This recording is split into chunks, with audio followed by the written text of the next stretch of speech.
Shabbat Shalom, boa tarde.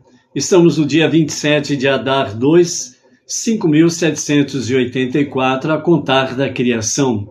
Estamos no dia 6 de abril de 2024, da Era Comum. À tarde com a Torá, trazendo a Parashá da semana. Esta semana a nossa Parashá é Shemini, que significa oitavo, né? E foi exatamente essa mensagem que inicia a nossa Parashá da semana, falando que no oitavo dia da consagração, né, do mexicão tabernáculo no deserto, que foi ao oitavo dia da inauguração, e os sete dias anteriores foi o período da consagração de Aharon e os seus filhos ao sacerdócio, né, do mexicão tabernáculo no deserto. Nossa Parashá da semana, ela é a terceira no livro de Vaikra, Levítico, né, e é a 26ª porção no ciclo 5.784, né, estamos na 26ª das 54 porções que nós temos no ciclo inteiro dos estudos de Torá, ok? Hoje é o sagrado dia do Shabat, então, portanto, né, hoje nós temos a conclusão da nossa Parashá da semana. A nossa Parashá da semana, ela traz principalmente uma mensagem sobre a questão dos animais kosher e dos animais não kosher, ou seja, os animais puros e os animais impuros. Partindo do princípio em que a ordenança ela é 100% para o povo judeu, então, portanto, né, o povo judeu é ordenado, é proibido não se alimentar de animais não kosher ou kasher, não kasher, animais não puros, né? Então, nesse sentido, o povo judeu, literalmente falando, só é permitido realmente se alimentar de animais puros, animais que são considerados kasher, né? Animais puros, separados, né? Então nós vamos ver nesta conclusão, né, sobre esta questão e trazendo as mensagens do nosso Rebbe Menachem Mendel, né, tanto no sentido da literalidade da Torá, mas também trazendo para o campo do dia a dia do judeu e do não judeu Benei Noach nas suas atividades e o significado com referência a estas questões aí, ok? Então, a nossa Parashá da semana, né, ela iniciou no capítulo 9 e vamos concluir hoje no capítulo 11, o verso 47, que é a conclusão da Parashá da semana, ok? Com referência à questão dos animais, né, as leis dos animais proibidos, né, os peixes proibidos, as aves proibidas, os insetos, os animais que rastejam, né, e etc. e tal, sobre a questão da alimentação proibida, né, que é uma alimentação impura e, portanto, o judeu em si, ele não pode se alimentar de animais ou insetos que são considerados impuros. Então nós vamos ver aqui os comentários com referência a essa questão, para que nós possamos, sem sombra de dúvidas, compreendermos a realidade do ponto de vista, a partir do ponto de vista judaico, né? E aí nós vamos ver, dentro do ponto de vista nós Benei Noach, né, essa questão, apesar de nós não termos nenhuma proibição com referência a isso, né, mas temos a questão da proibição de não comer sangue, né, que é uma questão universal, de não comer sangue, né? Então, aí nós vamos ver essas questões que têm uma conexão com a questão das leis dietéticas, né? A questão da alimentação, uma alimentação saudável. Por isso que tem um famoso adágio popular, uma mente sã para um corpo são. E como diz, né,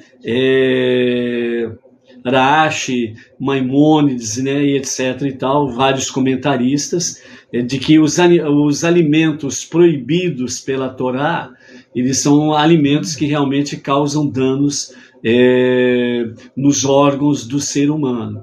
Então, partindo desse princípio, Deus quer que realmente o povo judeu tenha uma alimentação saudável para ter uma mente sã e um corpo são. Então nós precisamos compreender a realidade dessa questão. O Talmud, ele fala assim: será a recompensa deles maior que a recompensa por obedecer os preceitos sobre realmente a vontade divina. Embora, né, a recompensa ela é algo que é inerente em Deus, porque Ele se agrada realmente de recompensar, presentear, né, os filhos da obediência. Então não resta dúvida que quanto mais se obedece à vontade divina, mais realmente o Eterno ele concede graça, favor, bênçãos e assim sucessivamente àqueles que se colocam na obediência à vontade divina, ok? Então, num panorama geral, né, os nossos comentaristas, eles dizem assim, a nossa paraxá, ela nos fala de 2 sinais pelos quais podemos reconhecer um animal kasher. Os cascos devem ser completamente fendidos, isto é, visualmente divididos em 2 partes, e o animal deve ser ruminante. Ele retorna a comida do estômago para a boca e o mastiga uma segunda vez, né? Um animal que mastiga a comida uma segunda vez é chamado de maleguerá, né? Um animal ruminante. Deus criou de uma maneira especial. Ele não possui os dentes superiores da frente, mas tem 4 estômagos. Não mastiga bem a comida. Ao invés disso, ele corta toscamente, né? Quando ele vai abocanhar a alimentação, né? A vegetação em si. A comida desce para o primeiro e o segundo estômagos. Dali é empurrado de volta para a boca e ali o animal ele vai mastigar, ele vai ruminar, né, essa alimentação. Então aí sim, depois dele ruminar, então essa alimentação ele vai descer ao terceiro estômago, passando pelo terceiro estômago, finalmente ele vai para o 4º estômago, onde é digerido completamente e completa o ciclo, né? Sem sombra de dúvidas sobre a questão do animal kasher, que faz a sua alimentação. Então, um animal kasher, ele somente é kasher quando ele possui os 2 sinais, ou seja, ter os cascos completamente fendidos e ser ruminante. Ele não pode ter uma destas qualidades, né? Ou um destes sinais. Ele precisa ter os 2 sinais, cascos completamente fendidos e ser ruminante, né? Então, alguns animais que têm apenas um destes sinais, né? Então, os seguintes animais têm essa questão. Então, são 4 categorias que traz para nós aqui e depois nós vamos ter aí o significado desses quatro animais, o que o Midrash traz para nós com referência a esses 4 animais. Então o primeiro deles é o camelo. O camelo ele é ruminante, mas os seus cascos são fendidos apenas parcialmente, né? Não é completamente fendidos, né? Do casco até a sua canela, né? Melhor dizendo, até o seu joelho, né? Fendidos completamente. O texugo, né? O texugo, ele é um mamífero carnívoro, né? Ele se alimenta de nozes, frutos de forma geral, mas ele também se alimenta de pequenos mamíferos, de vermes e de cadáveres, né? Então esse é o texugo. O coelho, ele é ruminante, mas os seus cascos não são fendidos, então tem apenas um deles, né? É o mesmo caso do texugo e do camelo. O porco, ele tem os cascos fendidos, mas ele não é ruminante, né? O porco, né? Então a Torá nos adverte que não devemos ser enganados por um dos sinais kasher desses animais.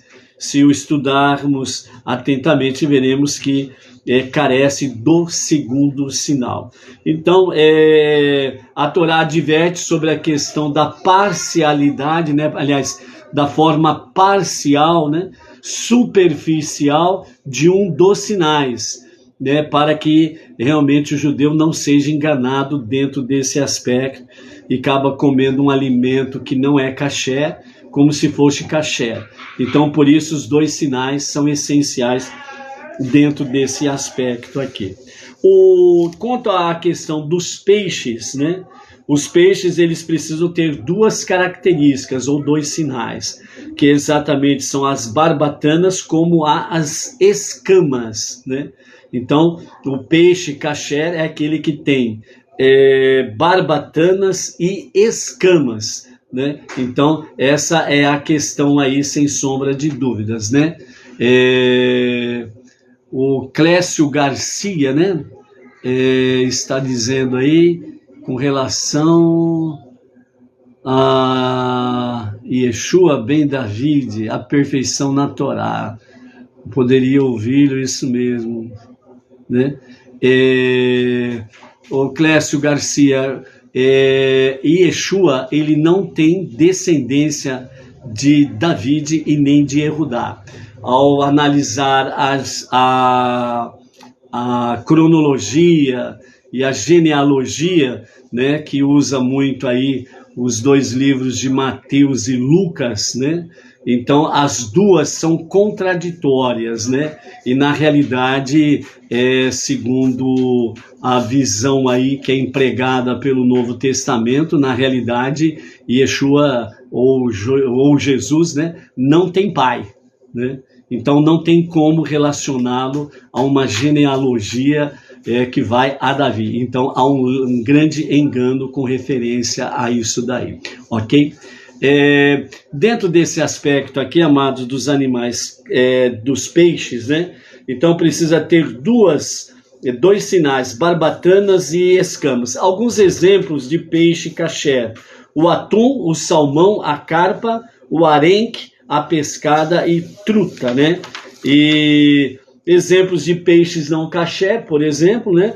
Nós temos aí o bagre, a enguia e tubarões, né? Todo peixe de couro, né? Ele não é kasher, certo? E quando então um judeu ele vai até uma peixaria, por exemplo, né? E cujo dono não é judeu, literalmente falando, não pode adquirir o peixe do qual as escamas e barbatanas foram retiradas antes da sua chegada. Mesmo que o peixeiro ali, né, ele diga que o peixe tinha escama e barbatana, mesmo assim, né, pela halahá judaica, né, as leis judaicas, o judeu ele não pode comprar. A barbatana e as escamas precisam ser tiradas na presença do comprador judeu, né? Então ele não pode comprar. Quanto à questão de aves, né? Então a Torá nos fornece uma lista de 24 aves proibidas, que são aves de rapinas que seguram a presa com suas garras, dentre elas a águia, o corvo e a cegonha. Então são alguns exemplos de aves não kasher. A Torá nos permite comer qualquer ave que não seja uma destas 24 proibidas. Hoje em dia, podemos comer apenas as aves que têm a tradição confiável de serem kasher, né? Por exemplo, a galinha, o peru, o ganso e o pato, né? Que os judeus se alimentam destas aves aqui. Quanto à questão de gafanhotos, animais rastejantes e insetos, a Torá ela permite que um judeu ele coma 4 tipos de gafanhotos. Apesar disso, atualmente, isso é proibido, pois perdeu-se a tradição que nos possibilitaria, né, que possibilitaria ao judeu realmente identificar qual é o gafanhoto kosher, né, e qual não é kasher. Então, nesse aspecto aqui, né? Já há muito tempo, o gafanhoto é proibido, segundo a halakha judaica, do judeu se alimentar de gafanhotos, porque perdeu-se a tradição qual gafanhoto é kasher e qual não é kasher. Então, insetos são proibidos, né? Também assim como animais rastejantes, como cobras, escorpiões e vermes, né? Algumas frutas e vegetais podem ter insetos ou vermes dentro deles, e por isso deve-se verificar cuidadosamente antes de comê-lo. Depois que realmente o judeu, ele realmente constata que não tem verme, não tem inseto no interior da fruta, né? Então aí sim, ou dos vegetais, então assim ele está livre para assim o fazer, sem sombra de dúvidas, ok? Assim como a carne de animais não kasher é proibida, literalmente 100% para judeus, também não pode-se beber do leite desses animais proibidos, certo? Então, não pode-se beber do leite dos animais proibidos. Pode-se beber leite apenas se for animal kasher, como vaca e cabra, no caso. O leite kasher deve ser observado desde o seu início, da ordenha até seu engarrafamento. Apenas dessa maneira pode-se ter certeza que nenhum leite de animal não kasher foi misturado a ele, né? Então, nesse aspecto aqui, existe algumas categorias de alimentos que vêm com um selo kasher, né? Então vem um selo lá escrito kasher, né? E normalmente vem lá com inspeção rabínica. Outros vêm com aquele selo BDK, que também é 100% judaico, BDK, e tem inspeção rabínica. Então esses alimentos, o judeu normalmente ele compra onde tem, né, estes selos, porque sabe que são alimentos kasher e com inspeção rabínica, né? Então essa é a questão em si. Mel é feito por abelhas, né, que não são kasher, porém a Torá permite ingerir o seu mel. Então o mel da abelha pode ser ingerido. Obviamente a abelha não pode ser ingerida, e por isso ela não é kasher, mas o mel a Torá permite que seja ingerido, ok? A pergunta, né, do nosso Ben-Noa Jaime Rafael, né, que fala, né, o Ben-Noa também não pode comer carne não kosher. Vejam bem, a orientação é que o Ben-Noa em si, ele não é proibido de comer ele não é proibido de comer carne não kasher. Ele pode se alimentar de carne não kasher, ok? O que mais traz na orientação rabínica sobre esse aspecto é que nós, principalmente Ben-Noa, não podemos comer ou beber sangue, né? Então esse é uma orientação rabínica para os Ben-Noa. Não comer sangue, não beber sangue, né? Então é importante isso daí também. E outra orientação rabínica que traz é para que nós possamos, né, nos adequarmos no nosso dia a dia da melhor forma possível, até assumir potencialmente, ou seja, assumirmos 100%, não misturar carne com leite, né? Não é proibido misturar carne com leite, mas precisamos nos adequarmos, realmente ainda separar no nosso dia a dia um exercício, né? Separando alimentação de carne e leite para não misturar. Lembrando que quando se ingere leite ou derivados de leite, o judeu ele espera em torno de 1 hora, depois de uma boa higienização bucal, né? Depois de 1 hora ele pode se alimentar de carne. Quando acontece o contrário, ele se alimenta primeiramente de carne, o judeu espera em torno de 5 a 6 horas para realmente ter uma digestão no aparelho digestivo, né, da carne, faz uma boa higienização bucal também, né, e depois ele pode comer ou beber leite e os derivados de leite sem problema algum. Isso é dentro da halakha judaica, 100% judaica, né? Então, o Benei Noach, ele não é proibido de comer carne não kasher. Ele não é proibido, mas nada impede que ele tome uma decisão. Agora, para tomar essa decisão, precisa realmente obedecer a halachá, literalmente, não é apenas uma aventura, ok? Não é uma aventura. Hoje eu faço, amanhã eu não faço. Eu faço quando eu quero, quando posso, e quando eu não quero, quando eu não posso, eu não faço. Não. Então, nós precisamos aprender que, segundo a própria orientação rabínica, né, é que quando nós tomamos uma decisão de uma mitzvah, que ela é 100% judaica, e nós queremos fazê-la, nós precisamos primeiramente, né, estarmos cientes o que é aquela mitzvah, aquele mandamento, aquele preceito. Em seguida, buscar uma orientação rabínica, no caso específico nosso, o nosso rabino é o Rav Yaakov Gerenstad, né? E aí cada Benei Noach pode realmente se consultar com o Rav Yaakov, né, no seu pessoal, no seu particular, e falar para ele: Rav, eu estou querendo fazer tal coisa, posso e como fazer? Então aí ele vai trazer, né, a orientação dentro da halachá, dentro da lei judaica, aquilo que pode se fazer, ok? E como tem que se fazer, e não se ir numa aventura, ok? Num dos seminários, né, que nós tivemos, o emissário de Palhoça, Santa Catarina, o nosso querido Jonathan, né, ele trouxe um estudo num desses seminários, falando a respeito dos frigoríficos no Brasil. E as portarias do Ministério da Agricultura, né, mostrando realmente que todos os frigoríficos que têm o CIF, que é o Serviço de Inspeção Federal, obedecem com rigor realmente o abate do animal, do boi, da vaca, né,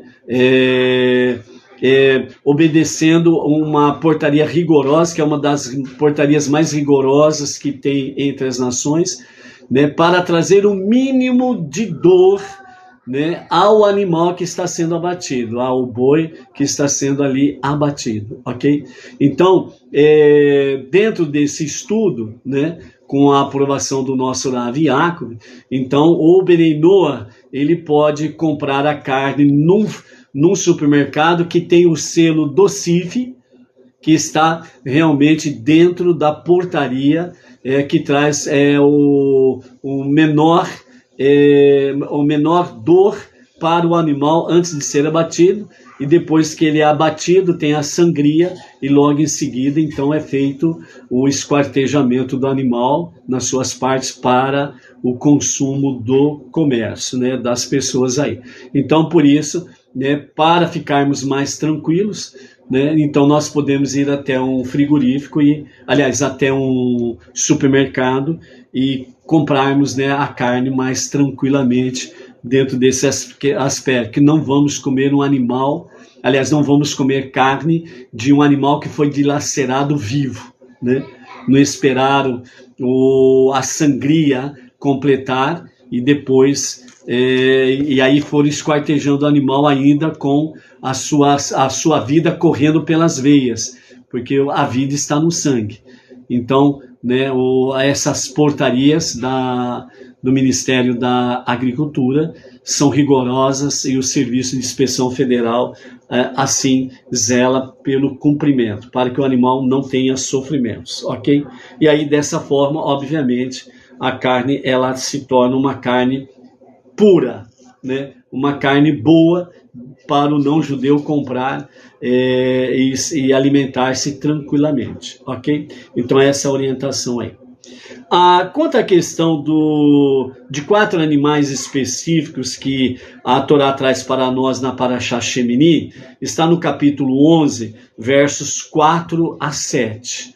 Nos versos 4 a 7, a Torá aqui, né, no capítulo 11 de Levítico, diz assim: no entanto, dentre os ruminantes, animais de casco fendido, esses são aqueles que você não pode comer.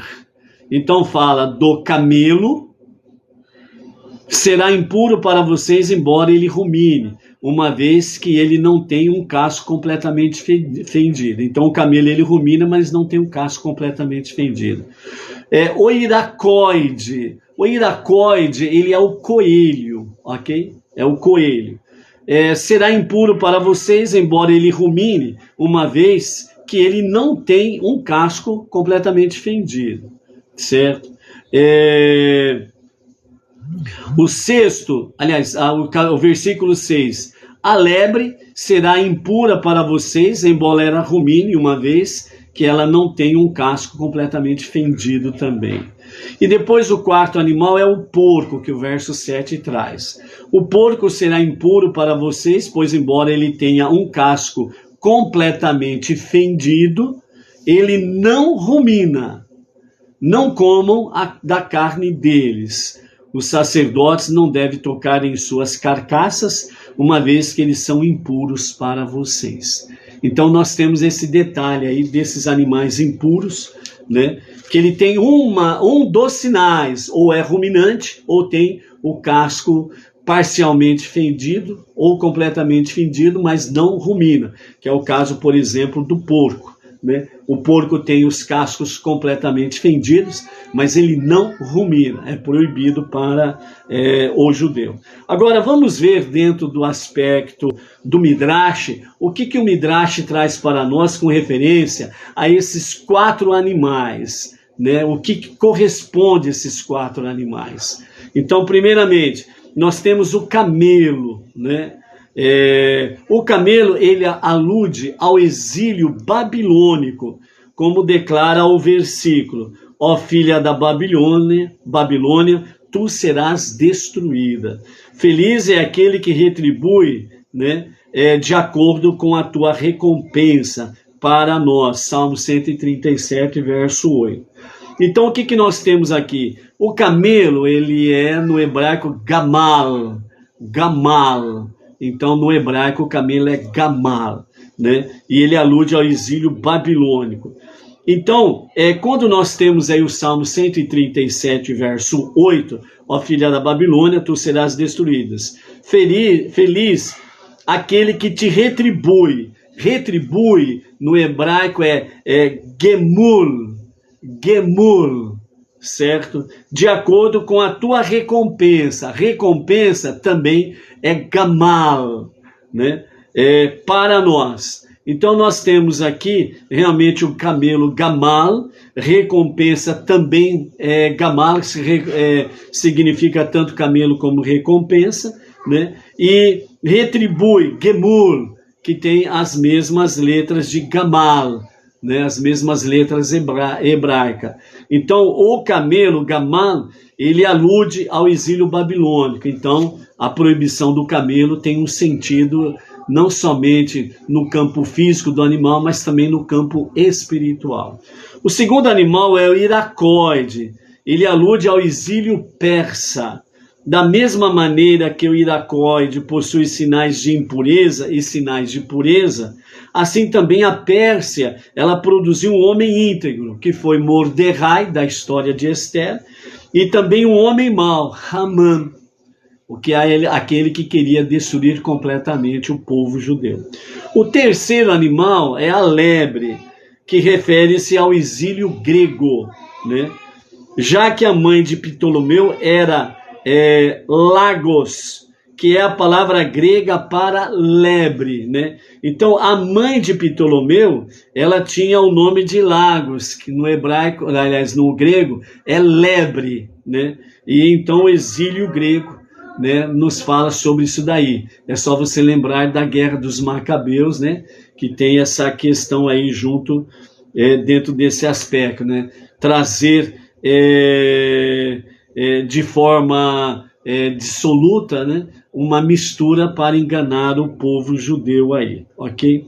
E o quarto animal é o porco. O porco ele alude ao exílio romano, que aconteceu principalmente a partir do ano 69 da nossa Era Comum, quando o Império Romano destruiu, né, o Beit HaMikdash, o grande templo em Jerusalém, e sobrou apenas o muro, né, aquela parede que nas nações ficou conhecido como o Muro das Lamentações, mas dentro do campo judaico ele é conhecido como Kotel, o muro. Kotel, o muro. É a única parede que sobrou do templo, que foi completamente arrasado e destruído, né, pelo Império Romano.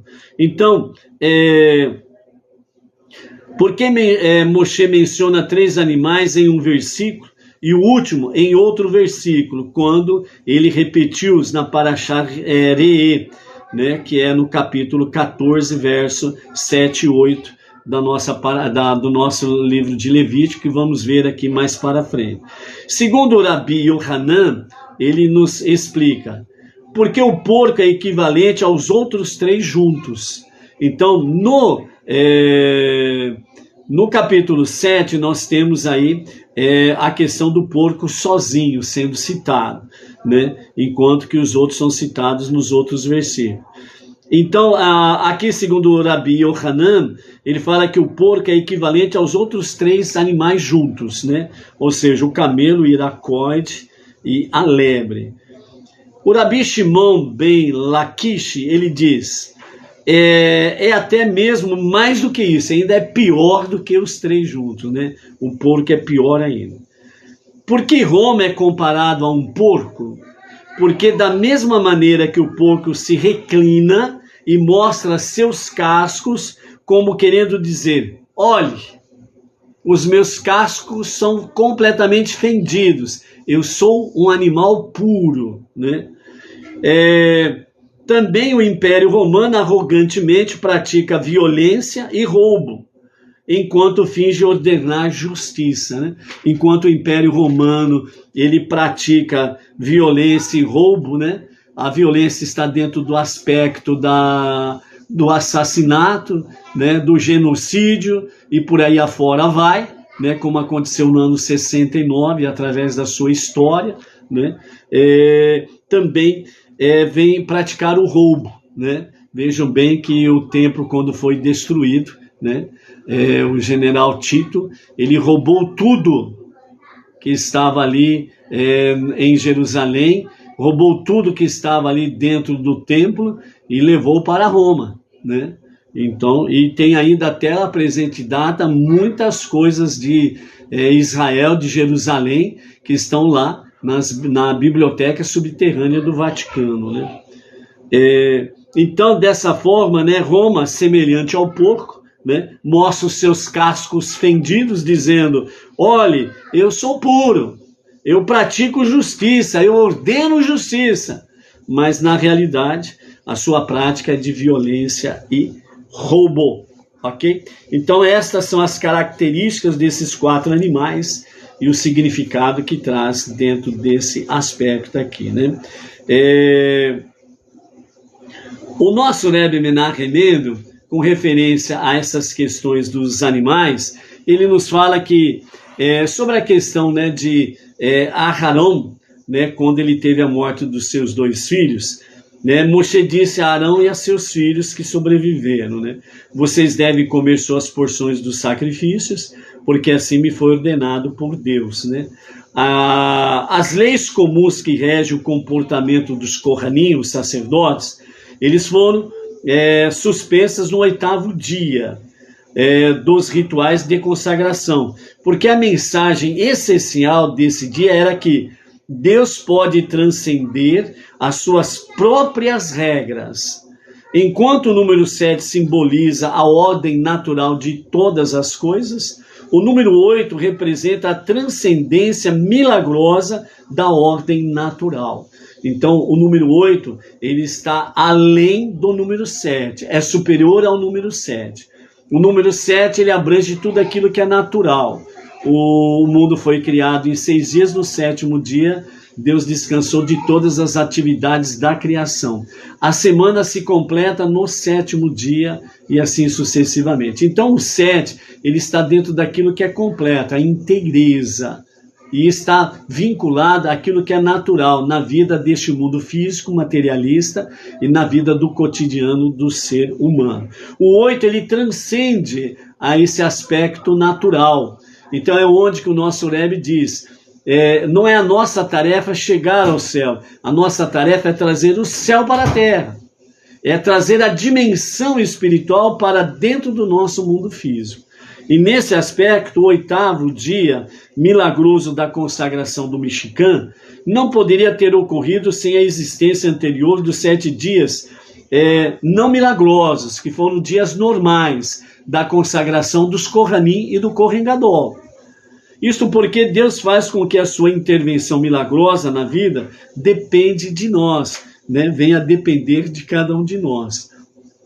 Ou seja, no 8º dia, quando Aharon fez o seu primeiro sacrifício como serviço avodá no Mishkan, no tabernáculo, no deserto, foi quando a presença divina se manifestou com o fogo que desceu do céu. Então, essa presença milagrosa, essa ação milagrosa, essa intervenção milagrosa foi no 8º dia, certo? Então, por isso, traz essa transcendência, né, máxima da ordem natural, né? Então, essa transcendência máxima da ordem natural, nós teremos ela plenamente nos dias de Mashiach, na era messiânica, quando o justo Mashiach se revelar e estabelecer o seu reinado, né? O reinado de Mashiach, onde ele vai retificar, corrigir os 4 reinos, né? Então essa transcendência do 8º dia, do número 8, que simboliza o infinito, né? Então ela acontecerá plenamente, toda a sua transcendência máxima ocorrerá nos dias de Mashiach. As revelações milagrosas do futuro serão resultado dos preparativos que fazemos agora. Ou seja, para que nós possamos visualizar, contemplar, experimentar, vivenciar os grandes milagres dos dias de Mashiach na era messiânica, nós precisamos começar a viver agora. Nós precisamos começar a plantar estes milagres agora. Através de que forma?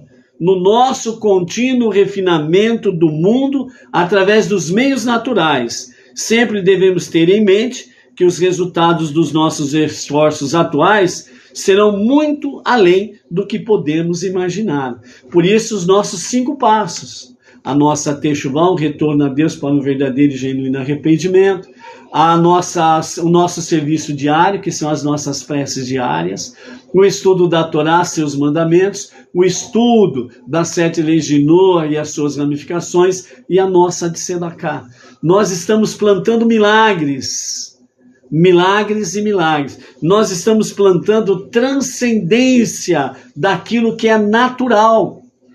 Então nós estamos unindo o divino e o humano. O mundo espiritual trazendo o céu para a terra e elevando o mundo material, o mundo físico, numa dimensão espiritual, para andar em equilíbrio, em harmonia. Dessa forma, nós vamos revelando no nosso dia a dia o sobrenatural. Porque para viver dessa forma de fato, viver de forma natural, ok? Na questão, quando nós adentramos sobre a questão dos animais, os cascos fendidos, o nosso Rebbe Menachem Mendel, ele traz para nós a reflexão da seguinte forma. O primeiro sinal de que um animal é kasher, ou kasher, são os seus cascos fendidos. Os pés tocam a terra e, ao mesmo tempo, nos separam dela. Assim, o casco que separa a pata do chão alude à ideia de que, em nossa participação no mundo físico, devemos manter certa separação ou certa distância no que toca no trato com a materialidade do nosso mundo físico. O fato de tal casco precisar estar fendido, partido, significa, refere-se ao conceito de que esta barreira requer uma abertura. Devemos garantir que, a luz da santidade chegue até o chão, trazendo o céu para a terra, trazendo a presença divina para a terra, trazendo a luz divina para a terra. Ou seja, permeia inclusive os aspectos mais mundanos, terrenos da criação. E também temos que garantir que vamos conseguir estar cientes de Deus, mesmo quando estivermos ocupados com os aspectos corriqueiros da nossa vida do dia a dia. Ou seja, no nosso dia a dia, nas nossas ocupações seculares, nós não podemos perder o contato com a divindade. Não podemos perder o contato com a santidade. Não podemos perder o contato com a luz divina, trazendo o céu para a terra. Por isso, a questão dos cascos fendidos que tocam a terra. É trazer a santidade, trazer o céu para a terra, através dessas 5 ações que nós acabamos de falar, ok? Então, dessa forma, nós, nas nossas atividades diárias, né, nós estamos realmente garantindo que estamos trazendo o céu para a terra e estamos transformando este mundo para ser a moradia de Deus. Outro sinal de um animal kasher é ser ruminante. Isso faz alusão à necessidade de refletirmos, digerirmos várias vezes as ideias, antes de nos envolvermos nos aspectos mundanos da vida. Ou seja, essa segunda característica, né, ou sinal do animal kasher, é exatamente a questão de ser ruminante. E aqui o nosso Rebbe Menahem Mendel, ele traz para nós sobre a questão de nós refletirmos, nós ruminarmos várias vezes as ideias que se apresentam diante de nós. Porque devemos lembrar do detalhe do porco. O porco tem os cascos fendidos, mas ele não rumina. Então o porco, ele mostra seus cascos e diz, ó, eu sou kasher, eu sou puro.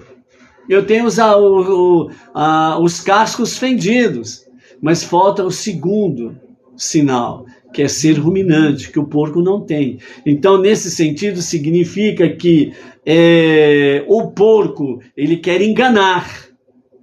Então, por isso que precisamos ruminar as ideias, aquilo que se apresenta diante de nós, no nosso dia a dia. Nem tudo que brilha é luz. Nem tudo que reluz é ouro. E nós precisamos realmente compreender estas coisas para que não venhamos ser enganados. Isso falando já no aspecto de aplicação da nossa vida no dia a dia de ordem espiritual.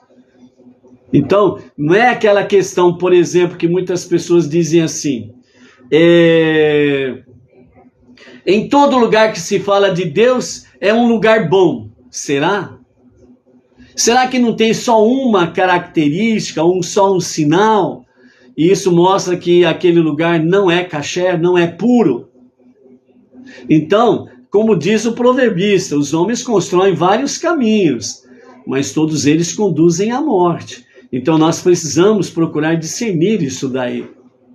Então, por isso, nesse aspecto aqui, né, o segundo aspecto ruminante, é realmente digerirmos várias vezes as ideias, aquilo que está diante de nós, para ver se de fato é kasher, ok? Então, dentro desses 2 aspectos, ou desses 2 sinais, o primeiro lugar, né, é preciso analisar as nossas intenções e garantir que tem como única finalidade elevar o mundo, depurando de todo desejo de gratificação sensual por si só.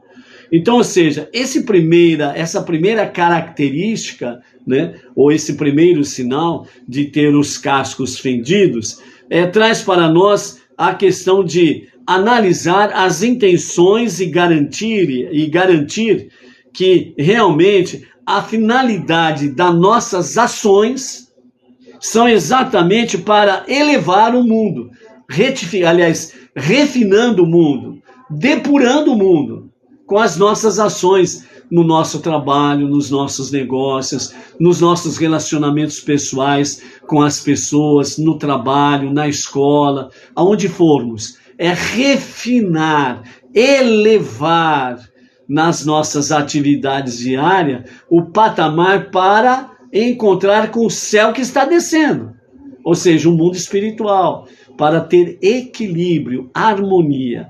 Então, nessa forma, nós estaremos realmente garantindo, com este primeiro sinal, que é o cascos fendidos, que nós estamos pisando em terreno de santidade, que nós estamos agindo de forma agradável a Hashem, para que possamos elevar realmente o nosso mundo secular a níveis espirituais mais elevados, dissipando as trevas e estabelecendo que esse mundo seja transformado na moradia de Hashem. Então, por isso, né, o nosso andar no monoteísmo com fundamento judaico e orientação rabínica precisa ter este equilíbrio, esta harmonia. O segundo sinal, que é o ruminante, devemos avaliar os métodos que empregamos para elevar o mundo e nos assegurar de que se encontrem em consonância com as regras estabelecidas da Torá. Ou seja, a questão de ruminar é os métodos que são empregados, né, para elevar o nosso mundo secular, o nosso mundo físico. Nesse sentido aqui, significa que ruminar, como já vimos ali anteriormente, significa que nós precisamos tomar cuidado. Por quê? Porque nem todos que falam de Deus são de Deus. Nem todos que falam de Deus têm a luz divina. E é onde que nós precisamos realmente depurar todas as coisas, para que nós possamos avaliar os métodos, se eles estão de acordo com a Torá. Porque tem muita gente que fala de Deus, mas não estão dentro das regras estabelecidas pela Torá. Mesmo lá em Devarim, Deuteronômio, nós temos lá realmente Moshe alertando o povo judeu, dizendo, mesmo que se apresente no meio de vós um judeu que faça milagres e milagres e milagres, mas em seguida ele diz assim, vamos adorar outro Deus que não seja o Deus da Torá, o único e verdadeiro Deus, não dê ouvidos a ele, mesmo que ele faça milagres. Então milagres não é sinal de que a pessoa ela é de Deus. Milagres não significa que aquela pessoa ela realmente está seguindo o padrão da Torá. Então onde que nós temos que tomar cuidado com isso, para que nós não venhamos cair no engano dos cascos partidos. Ou seja, a pessoa se mostra aparentemente pura, mas os seus atos não condiz com isso. Entendeu? Então, pode até fazer milagres, mas se tira a pessoa da presença do Deus da Torá, do único e verdadeiro Deus, Hashem, o Eterno, então ele pode fazer milhões de milagres, mas ele não está em Deus e Deus não está com ele. Essa que é a questão. Então não caiamos nos enganos que se apresentam por aí. Por isso, o nosso Rebbe Menachem Mendel, ele diz, evitar ser enganado. Os animais terrestres, peixes e aves permitidos para o consumo judaico, Deus ordenou a Moshe que ensinasse o povo as leis a respeito da impureza ritual. O propósito dessas leis é enfatizar que, como judeus, devem valorizar e dar prioridade à vida neste mundo, nos distanciando do contato com a negatividade e a depressão associadas com a morte. A impureza ritual é contraída tanto por meio do contato com um cadáver humano ou de certos animais, como por alguma característica do corpo que leve o indivíduo próximo ao limite entre a vida e a morte. A condição de impureza ritual impede que uma pessoa entre no Mishkan, o tabernáculo deserto, ou posteriormente o Beit HaMikdash, o grande templo em Jerusalém, ou consuma sacrifícios ou outros tipos de alimentos rituais sagrados. Né? Resumindo isso de forma simples, quer dizer o seguinte, que todo aquele que se contamina realmente com aquilo que é proibido, todo judeu, né? A partir desse prisma, todo judeu que se contamina com aquilo que não é kasher, ele não pode, em hipótese nenhuma, adentrar, se aproximar do sagrado templo. E muito menos se alimentar dos alimentos ritualmente puros que foram sacrificados ali no templo ou no mexicano. Ele não pode ter contato com a santidade, entendeu? Então, por isso, essa regra. Então, dessa forma, quando Deus falou a Moshe, e Moshe ensinou o povo sobre distinguir o puro e o impuro, o nosso Rebbe Ben Arremedo traz isso para um aspecto mais espiritual, dizendo, no sentido espiritual, esse decreto refere-se à necessidade de estabelecer uma distinção moral entre comportamento que é saudável e aceitável daquele que não é um comportamento saudável e aceitável.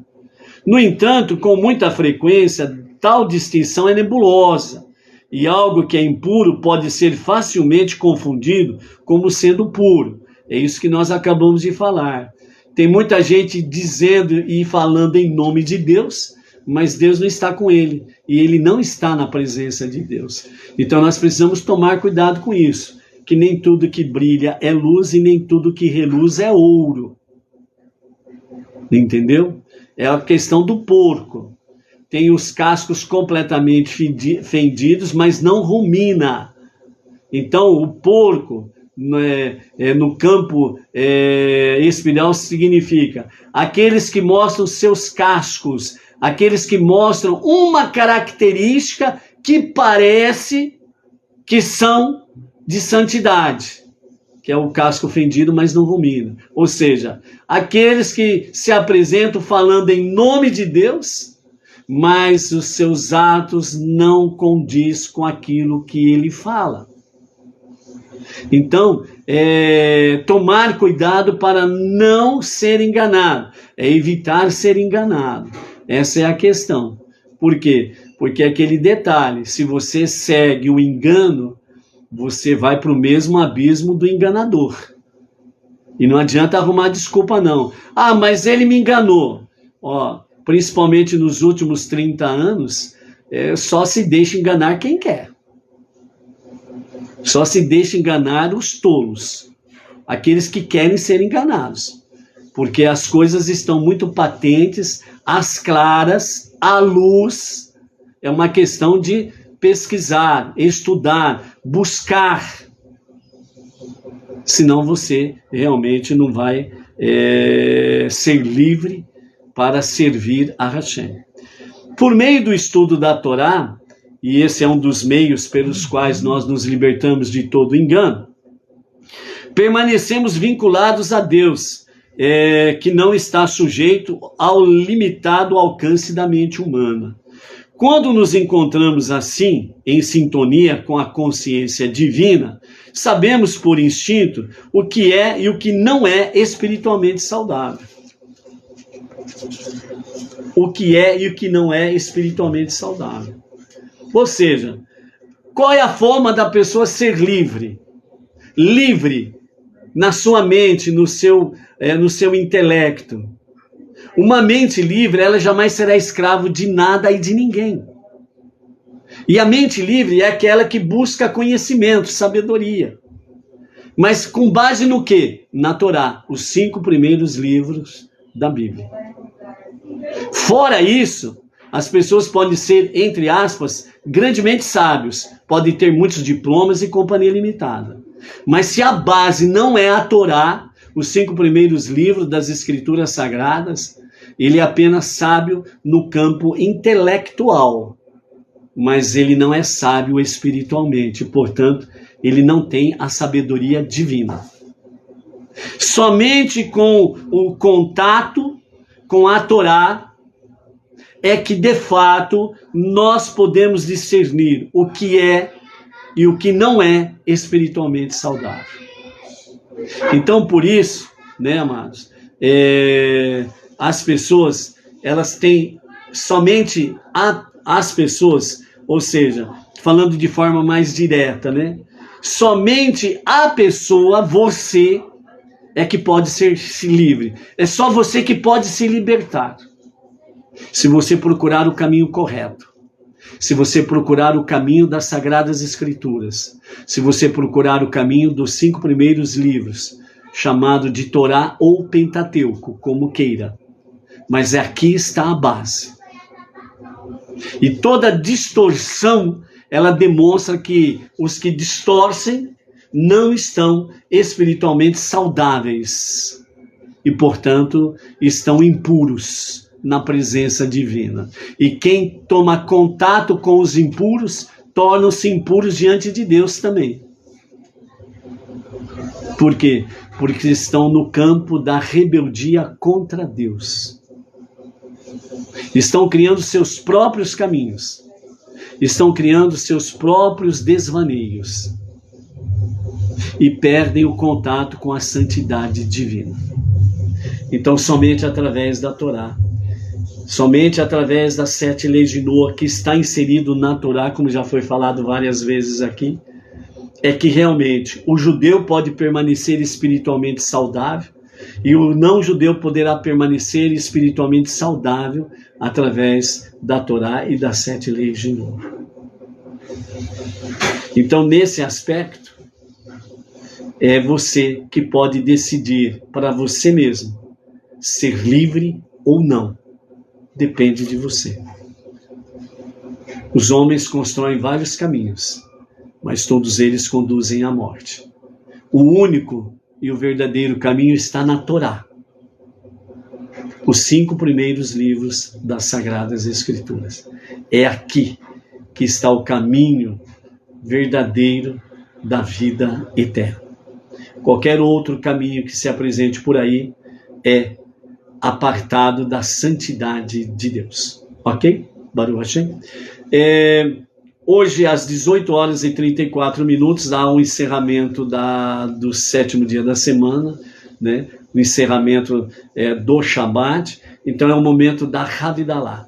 Então, você que tem o seu Sidur com você na sua casa, né? Faça as preces da página 67 e faça na sua casa a sua Havidalah, né?